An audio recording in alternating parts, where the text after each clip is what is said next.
উজ্জ্বলদা, আমাদের একজন দর্শক বলছেন যে মিডিয়া যেভাবে সচেতনভাবে পরিকল্পনা করে যে ধরনের ন্যারেটিভ ছড়াচ্ছে সমাজের ওপর, যে ধরনের একটা সন্ত্রাসের পরিস্থিতি তৈরি হয়ে যাচ্ছে, তাতে লস্করের সঙ্গে তাদের মানসিকতার খুব একটা পার্থক্য নেই। মানে এরকম ভাবে চিন্তা ভাবনাও করছেন কেউ কেউ। আর সত্যি সত্যি যেভাবে মানে মিডিয়ার যে কাজ, সংবাদ মাধ্যমের যে কাজ, তা হচ্ছে যে ক্ষমতাকে প্রশ্ন করা। সেই প্রশ্ন সংবাদ মাধ্যম করছে না। প্রশ্ন করছেন কারা? যারা ওখানে, যাদের উপর অত্যাচার হলো, যারা তাদের পরিজনকে হারালেন, তারা ফিরে এসে স্বরাষ্ট্রমন্ত্রীর সামনে সেই প্রশ্ন করছেন, নিরাপত্তা কোথায় ছিল, কোথায় গাফিলতি ছিল, যেটা শেষ পর্যন্ত স্বরাষ্ট্র মন্ত্রক সরকার মানতে বাধ্য হয়েছে, বলেছে কোথায় গাফিলতি হয়েছে সেটা তারা দেখছে। সংবাদ মাধ্যম কিন্তু সে ভূমিকা পালন করলো না। সাংবাদিকদের যেটা প্রথমে জানা উচিত, যে কোনো একটা কনফ্লিক্ট সিচুয়েশন, বিভিন্ন রকমের পার্টি থাকে, সেখানে সরকার থাকতে পারে, রাজনৈতিক দল থাকতে পারে, মিলিটেন্ট টেররিস্ট আউটফিটও থাকতে পারে, কিন্তু এবং প্রত্যেকেই কিন্তু মিডিয়াকে তার দিকে আনতে চাইছে। All parties in a conflict, ওরা মনে করে মিডিয়া হচ্ছে আমাদের ফোর্স মাল্টিপ্লায়ার, মানে মিডিয়াকে প্রপাগান্ডা হিসেবে ব্যবহার করার চেষ্টা করছে। কিন্তু আজকালকার দিনে আমাদের দেশে অন্তত সরকারকে খুব একটা চেষ্টা করতে হয় না, বসতে মানে একটু চান্স পেলেই মিডিয়ার প্রপাগান্ডার টুল হয়ে যাচ্ছে। এটার একটা বিরাট ডেঞ্জারাস একটা জিনিস আছে, যে আমরা পুরো ন্যারেটিভটা ঘুরিয়ে দিচ্ছি, যেখানটায় টেররিস্ট, আপনি দেখবেন যে সোশ্যাল মিডিয়াতে অনেক রকমের। একটু তোমাকে এক মিনিট থামিয়ে বলছি, এই যে মিডিয়ার সরকারের দাস হয়ে যাওয়া, অনুগত দাস হয়ে যাওয়া, সরকার যতখানি চায় তার থেকে বেশি দাস হয়ে যাওয়া, তার একটা বড় এই সম্পর্কে একটা মজা কথা লালকৃষ্ণ আদবানি বলেছিলেন জরুরি অবস্থার সময়, যখন 1975 সালে জরুরি অবস্থার সময় যখন ভারতীয় মিডিয়ার উপর কিছু সেন্সরশিপ জারি করা হয়েছিল, তখন লালকৃষ্ণ আদবানি বলেছিলেন, পরবর্তীকালে অবশ্যই জরুরি অবস্থা শেষ হওয়ার পরে, they were asked to crawl, তাদের বলা হয়েছিল একটু নিচু হতে, তারা নিজেরাই ভাবলো যে আমরা হামাগুড়ি দিয়ে যাই, তাহলে প্রভু আরো খুশি হবে। আজকের ভারতীয় মিডিয়া হচ্ছে ঠিক তাই, তাদের একটু নিচু হলেই কর্তারা সরকার খুশি হয়। তারা মনে করে আমি যদি পায়ে হেঁটে হামাগুড়ি দিয়ে সরীসৃপের মতো যাই, তাহলে কর্তা আরো বেশি খুশি হবে। সেই খুশি করার চেষ্টার কথাটাই সৌজন বলছেন। সৌজন প্লিজ বলো। তো all parties in a conflict মিডিয়াকে ফোর্স মাল্টিপ্লায়ার হিসেবে ব্যবহার করে। কার্গিল যুদ্ধের সময় 1999 এর সময়, এবং তারপরে অপারেশন পরাক্রম যে 2 বছর চলেছিল পার্লামেন্টের উপরে অ্যাটাক হওয়ার পরে, তখন আর্মি থেকেও, আমি তখন আর্মি আর ডিফেন্স কভার করছি, বারবার বলা হচ্ছে যে media is our force multiplier. 3-4 জন সাংবাদিক ছাড়া অধিকাংশ লোকে কিন্তু আপত্তি করেনি। তার একটা বড় কারণ আছে কেন সাংবাদিকরা এরকম করে, কেন সংবাদ মাধ্যম এটা করে। তার কারণ ডিফেন্সের মতন একটা সাবজেক্টে এটা অনেকটা অ্যাক্সেস বেসড জার্নালিজম। একটু বোঝার চেষ্টা করুন। আপনাকে একটা এয়ারফোর্স বেসে, ধরুন আপনাকে একটা এয়ারফোর্স বেসে ঢুকে মিরাজ 2000 ছবি তুলতে হবে, বা মিরাজ 2000 এর থেকে ইঞ্জিন কি করে বার করা হচ্ছে, তার সার্ভিসিং কিভাবে করা হচ্ছে, সেই ইঞ্জিন কি করে লাগানো হচ্ছে, তার সেটার কভারেজ করতে হবে। এবার এয়ারফোর্সের বেসে তো সবাই ঢুকতে পারে না, এয়ারফোর্সের অথরাইজ পার্সোনাল ঢুকে, কিন্তু সাংবাদিকরাও ওখানটায় নির্ভরশীল হয়ে যায় মিলিটারির ওপরে, যে তোমরা পারমিশন করে দিলেই তাহলে আমরা ঢুকতে পারবো। ফলে একটা সিম্বায়োটিক রিলেশনশিপ ডিফেন্স আর মিলিটারি কভারেজের ক্ষেত্রে সাংবাদিকের সঙ্গে থাকে। তার কারণ এটা অ্যাক্সেস বেসড জার্নালিজম। আমি যদি মিরাজ 2000 এয়ারক্রাফটটা কিরকম দেখতে সেটা যদি আমি না জানি, if I do not educate myself, পরে যখন সেটা অপারেশনে ব্যবহার করা হবে, বালাকোটে যেরকম করে ব্যবহার করা হয়েছিল পুলওয়ামার পরে, আমি বুঝতেই পারবো না তার ইম্প্যাক্টটা কি, সে কি করতে পারে বা না করতে পারে। ফলে এইটা একটা, it is also an education process. ফলে এইখান থেকে কিন্তু মিডিয়ার একটা মিলিটারির ওপরে নির্ভরশীলতা বাড়ে। কার্গিল যুদ্ধের সময় আমি তোমাকে চ্যালেঞ্জ করছি এই জায়গাটাতে, যে তুমি যে ধরনের সাংবাদিকতার কথা বলছো, সেই সাংবাদিকতা কিন্তু আজকালকার টেলিভিশন মিডিয়া মেইন স্পেসটা ডমিনেট করে না। মেইন স্পেসটা ডমিনেট করেন অ্যাঙ্কাররা, জীবনে কোনোদিন কোথাও যাননি, স্টুডিও বাইরে কোনোদিন অপারেট করেননি। তাদের কাজ হচ্ছে লাফিয়ে ঝাঁপিয়ে শুধু মানুষকে প্রভাবিত করার চেষ্টা করা, রাজনৈতিক নেতাদের মতো। তোমার মতো সাংবাদিক যে সাংবাদিক তার কোনো স্থান আজকে টেলিভিশন মিডিয়াতে আছে? নেই, আমি বলছি। হ্যাঁ, সরি সুদীপ্ত, লাস্ট কথাটা তুমি যে সাংবাদিকতার কথা বলছো, যে সাংবাদিকতা আমিও করেছি এক সময়, তার কোনো স্থান, তার খুব একটা গুরুত্বপূর্ণ স্থান ভারতীয় টেলিভিশন মিডিয়াতে আজকে নেই। নেই নেই, সেইটাই বলছি যে এই যে রিগার্ডটা দেয়া, যে আমি যে শুধু গিয়ে একটা ইনস্টা রিল করে চলে এলাম, সেইটা সাংবাদিকতা নয়। অনেক মানে অনেক একটা থিওরির কথা একটু বলছি, এটা অনেক সময় মার্শাল ম্যাকলুহানের মিডিয়াম ইজ দ্য মেসেজ অনেকটা সেইখান থেকে চলে আসছে, যে আজকাল বিশেষ করে ডিজিটাল মিডিয়া হওয়ার ফলে সবকিছু তো ইনস্ট্যান্ট। ইনস্ট্যান্ট মানে কি, আমি যখন দেখতে চাই, টেলিভিশনেও ইনস্ট্যান্ট ছিল, কিন্তু টেলিভিশনে আমি এই খবরটা মিস করে গেলে আমাকে পরের খবরটার জন্য ওয়েট করতে হবে। আজকাল it is news at the click of a button, আমি যখন দেখতে চাইবো আমি তখন সেটা দেখতে পারবো। এই যে চেঞ্জ, মানে প্রিন্ট থেকে টেলিভিশনে গেলাম, আবার টেলিভিশন থেকে ডিজিটাল মিডিয়াতে গেলাম। ডিজিটাল মিডিয়াতে হচ্ছে আমি রিলে কারোর নাচ গান দেখছি, আবার পরের বার আমি যে উদাহরণটা দিচ্ছিলাম মিরাজ 2000 দেখতে চাই, আমি সেখানটা টাইপ করলাম মিরাজ 2000 ফরাসি এয়ারক্রাফট ইন্ডিয়ান এয়ারফোর্সের মধ্যে, আমি ইনস্ট্যান্টলি সেটা বার করে আনতে পারবো। কিন্তু যে কমেন্ট্রিটা দিচ্ছে এবং সেটার মানেটা কি, সেইটা সাংবাদিক, আমি তো রিলটা বার করে নিলাম, সাংবাদিকের কাজ হচ্ছে সেটা ইন্টারপ্রিট করা। একটা সময় ছিল যখন খবর পাওয়াটাই মুশকিল ছিল, সংবাদ কোথায় আছে সেটা পাওয়াটা মুশকিল ছিল। ইট was the era of scarce information. আজকাল we are in an era of information and disinformation glut. মানে এখন সাংবাদিকের দায়িত্ব হয়ে গেছে যে কোনটা সত্য কোনটা সত্য নয়, কার কি কনটেক্সট, কোন প্রেক্ষাপটে একটা ঘটনা ঘটছে বা কিভাবে ঘটছে, সেইটাকে শুধু খবরটা বা ছবিটা দেখানো যথেষ্ট নয়, এটাকে ইন্টারপ্রিট করাটাও একটা দায়িত্ব হয়ে যায়। আমাকে যদি আজকে কেউ বলে যে পেহেলগামের ময়দানে যখন 20 দিক থেকে, মানে 4 দিক থেকে 20 জন এসে ঘিরেছে, আমি কিন্তু যেহেতু আমি ওখানটায় গেছি, যেহেতু ওটা আমি কভার করেছি, আমি জানি সেটা সম্ভব নয়। আমি জানি যে বুলেটের যে কেসিং গুলো পাওয়া গেছে তার মধ্যে শুধু AK-47 এর কেসিং পাওয়া যায়নি, আমেরিকান রাইফেল M4 এর কেসিং পাওয়া গেছে। এখন এই যে সন্ত্রাসবাদীরা M4 এর কেসিং দিয়ে গুলি করেছে, সেই M4 কাশ্মীরে ঢুকলো কি করে? আমার ন্যাচারালি সন্দেহটা হচ্ছে আফগানিস্তান ছেড়ে গেছিল, আফগানিস্তান থেকে কি চলে এসছে? কেন লস্করে তৈবার সঙ্গে আফগানিস্তানের তখনকার তালিবানের একটা সম্পর্ক ছিল। ফলে M4 কেসিং, এই যে ব্যাকগ্রাউন্ড ইনফরমেশনটা, এই যে দিস অ্যাবিলিটি টু ইন্টারপ্রিট, এইটা আজকে সাংবাদিকতা, এইটাকে বোঝানোটা খুব মুশকিল।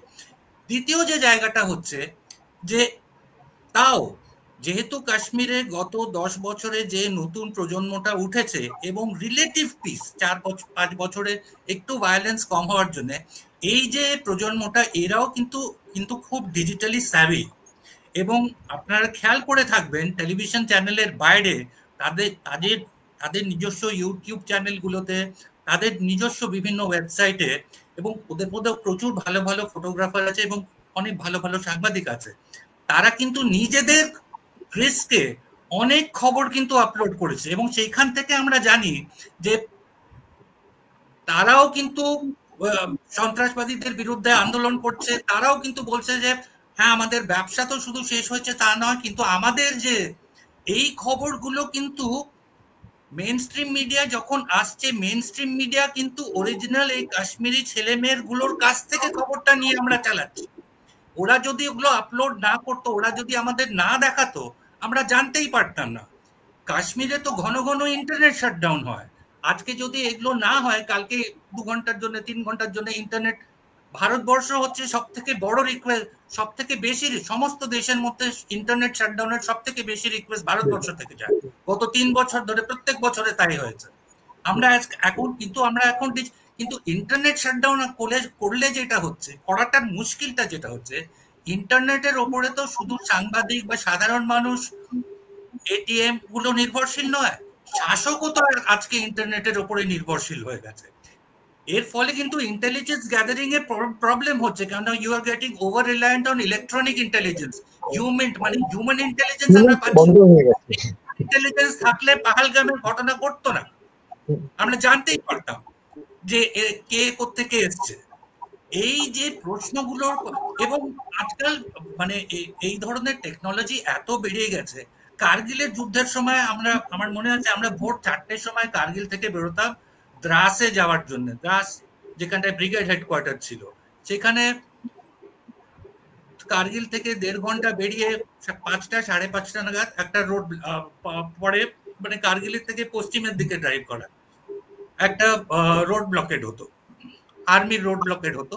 তার কারণ সেইখান থেকে মানে কার্গিলের থেকে দ্রাসের ডিস্টেন্স 65 কিলোমিটার, সেখানটায় প্রায় 20 কিলোমিটার হচ্ছে পাকিস্তানি শেলিং জোনে। মানে পাকিস্তানের মানে যারা টোলোলিঙ্গে বা কাকসারের ওপরে বসেছিল তারা ডাইরেক্টলি দেখতে পারতো, ওই অন্ধকারের মধ্যেও জিপের বা গাড়ির হেডলাইট জ্বালানো যেত না, অন্ধকারে যেতে হতো।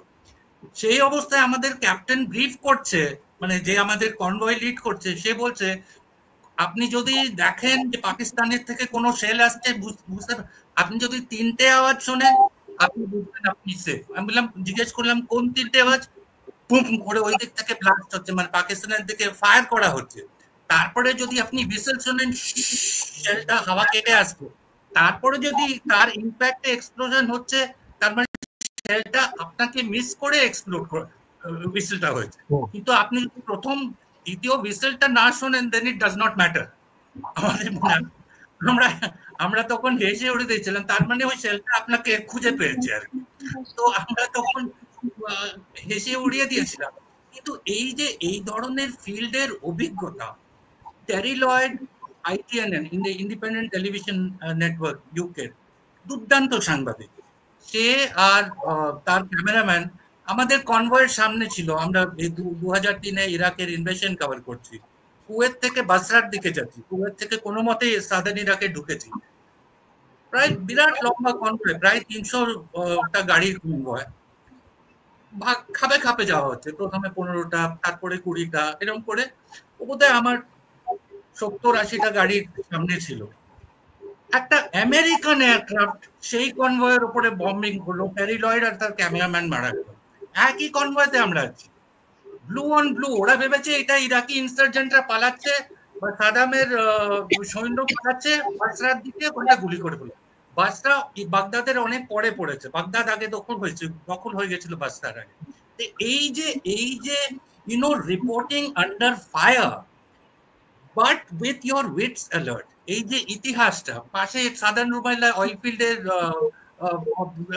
তেলের কলের আগুন জ্বলছে, এই যে রিপোর্টিং আন্ডার ফায়ার, এবং যে নিজের প্লেনের বম্বে শত্রুর প্লেনের বা শত্রুর গুলিতে কার ক্ষতি হতে পারে, এইটা না বোঝার ক্ষমতাটা হচ্ছে সাংবাদিকের ইলিটারেসি।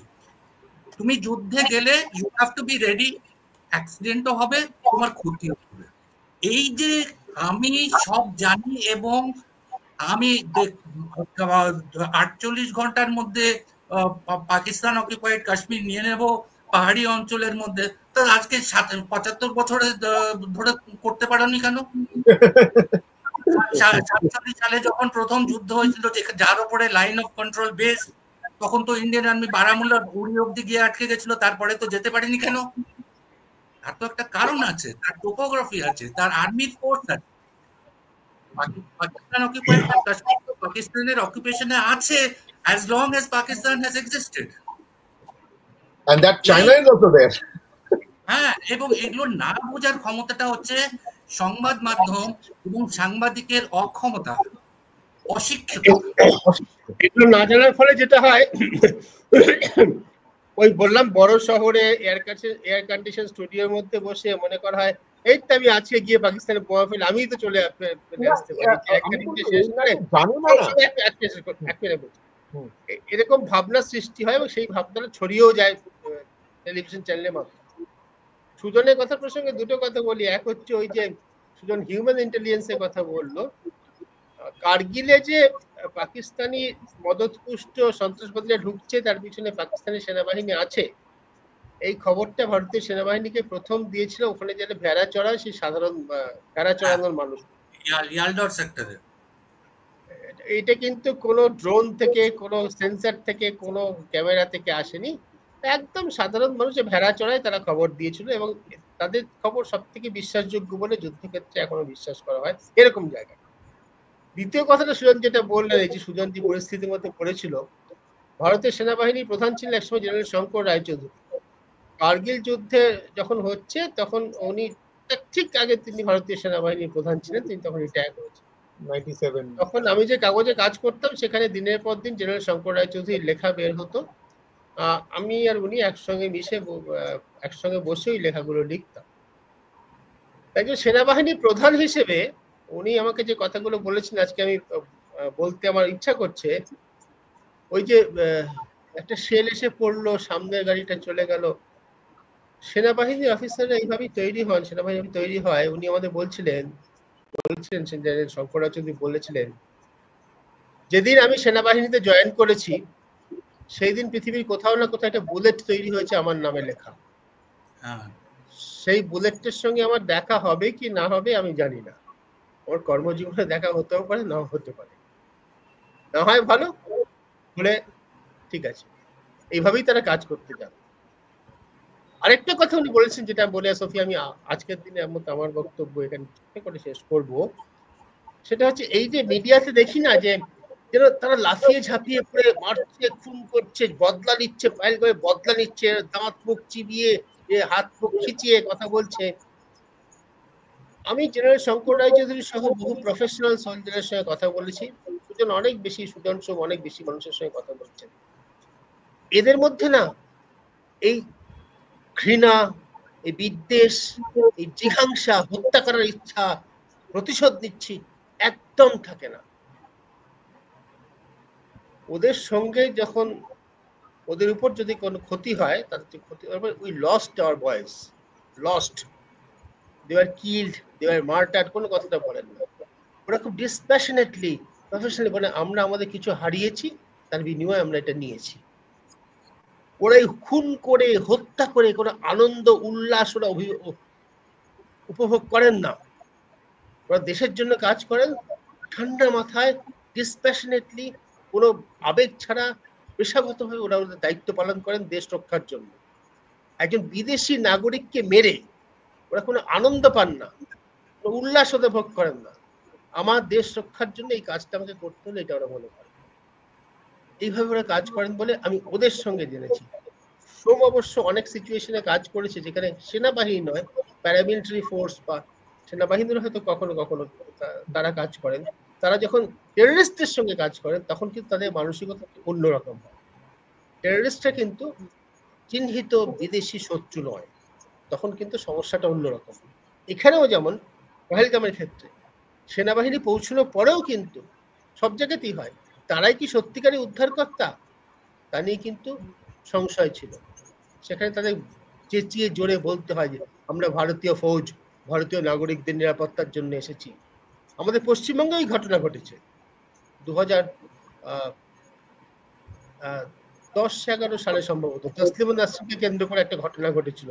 পার্ক সার্কাস একটি স্কুলে আমার ছেলে পড়তো, আমি তাকে আনতে গেছিলাম, আমার মনে আছে যে তখনও কিন্তু ওখানে হঠাৎ করে এমন একটা পরিস্থিতি তৈরি হয়েছিল যে কলকাতা শহরে সেনাবাহিনী ডাকতে হয়েছিল। আমার চোখের সামনে আমি অনেক এরকম বহু জায়গায় দেখেছি। সেখানে কিন্তু দেখেছেন তার প্রথম গাড়ি থেকে নেমে ঘোষণা করছে আমরা কিন্তু ভারতীয় সেনাবাহিনী, ভারতীয় নাগরিকদের নিরাপত্তার জন্য এসেছি। নানা ভাষায়, বাংলাতে, হিন্দিতে, ইংরেজিতে। Always. Standard operating procedure. Counter insurgency operation से it is a standard operating. मैं भारतीय फौज से आया हूँ,